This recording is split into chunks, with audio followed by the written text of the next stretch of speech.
Hey everyone, this is Gary with Easy Go Junk Removal, and I hope everybody's doing well. Things are slow. This first month this first week for us has been rather slow. Next week actually is filling up a little bit here and there. I have all my Google uh, guaranteed ads completely off, and it's I think November, December, January. So this is the fourth month that they have not ran. And last month we actually did better than last year running ads, and so not paying the ad fee was a good thing. And we're going to do some different things, and if we have to, we'll return to the Google Guaranteed and start running that because we don't quite bleed into the Tucson area and we'd like to. And so we have some things that could be exciting, and I'll keep you guys posted as far as whether or not we do that and whether or not it works. One of the disheartening things about being in business, especially using Google, is that you get reviews, and we had 707 reviews last night. And late in the evening, I looked to see if somebody came through, and it said 687. They took 20 reviews away from me.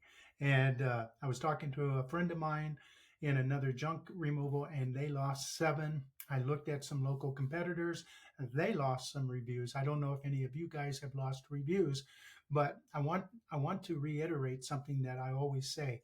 Don't focus on it. It hurt for about 5 minutes, and then I start focusing on the next review, the next job. Because if you let these things knock you down, the only thing you're going to be walking around is pissed off and unfocused. And I posted something on my Facebook page, and I believe it is true. Obstacles are what you see when you take your eye off of the goal. And that is absolutely 100% true. That's the one thing I do well is I don't let these things just drag me to the pit of despair because it isn't worth my time.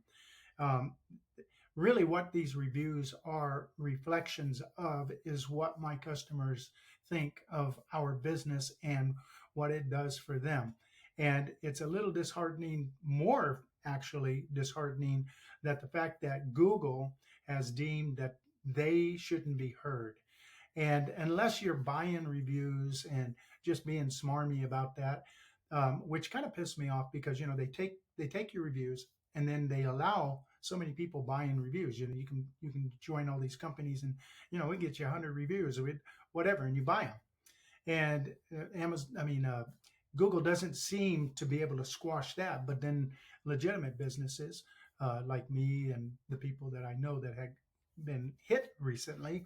Um, they seem to punish you for good work, and then they quiet or mute your customers' voices, and that kind of sucks. That's the biggest part of sucking, as far as the Google reviews disappearing.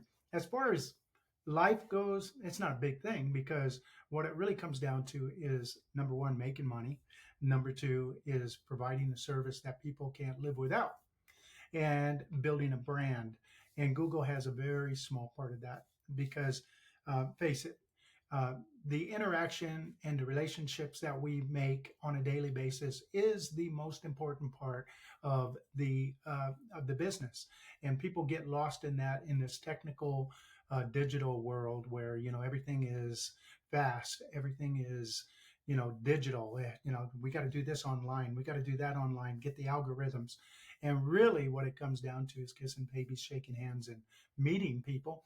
And if you keep that in mind, you will do a lot better. And you know what? I also believe that your Google, your Google would go up. And so take care of business on the low end, and on the high end, those things will start meeting in the middle. It's kind of like, a graph.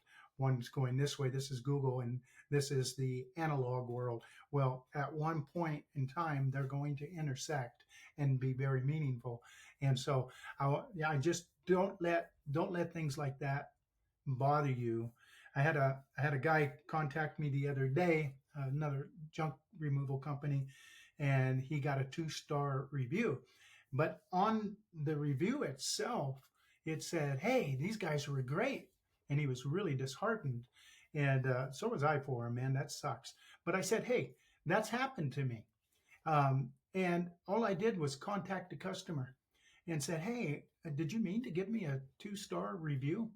Because mine was a 1-star, by the way. He thought one was bigger than five for some reason. Um, but did you mean to, do that? And my customer turned around and said, "Oh my God, no, is that what that means?" And they fixed it. And so I talked to this young man and I said, "Contact the guy and, see what's going on." And he did, and it got changed to a 5-star, which was good news, right? That's fantastic news, and it's all about handling business. It's all about not freaking out about 20 reviews or freaking out about a 2-star review. Let's say you do get a 2-star review, get 100 of them that are 5-star and bury that sucker, man. If you can't do anything about it, and there are just people that you can't do anything about their opinion of you or their stinkiness or whatever they are, and you can't do anything about that, so what do? Well, you take the next approach and you bury it. How do you bury it? By getting, you know 100 to 105 stars to 1 2-star.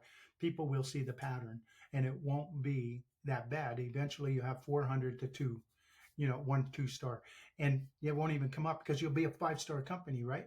And so that's how you have to handle that kind of stuff. And you don't want people dictating how you feel. You don't want people dictating how you're going to run your business, and you definitely don't want to let them dictate how you see your business. You got to see your own worth and the value of what you do for a living, and be proud of what you do for a living. I mean, we do things that people won't want to do. We do jobs that Americans don't want to do. That's us.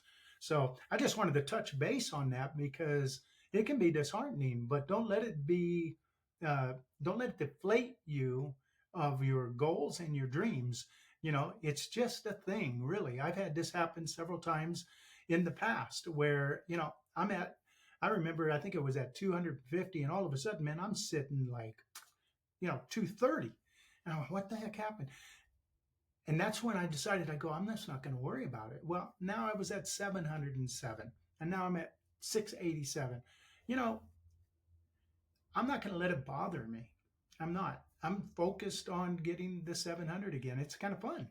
And so that's how it is. My customers will speak for my services, and I'm going to let them speak loud and clear because it is how they talk to your next customer in line. People look this up and they go, "Oh, well, Gary and Joanne, they did this and they did this so well." And that's what you want to focus on. You want to focus on making money, making profit, and making a brand that is known in your area. All right, man. Just want to get on here and don't be disparaged. Don't be, sad and all that. Just keep on trudging and keep your dreams alive. All right, man. This is Gary with Easy Go Junk Removal and Hauling. Take care, guys.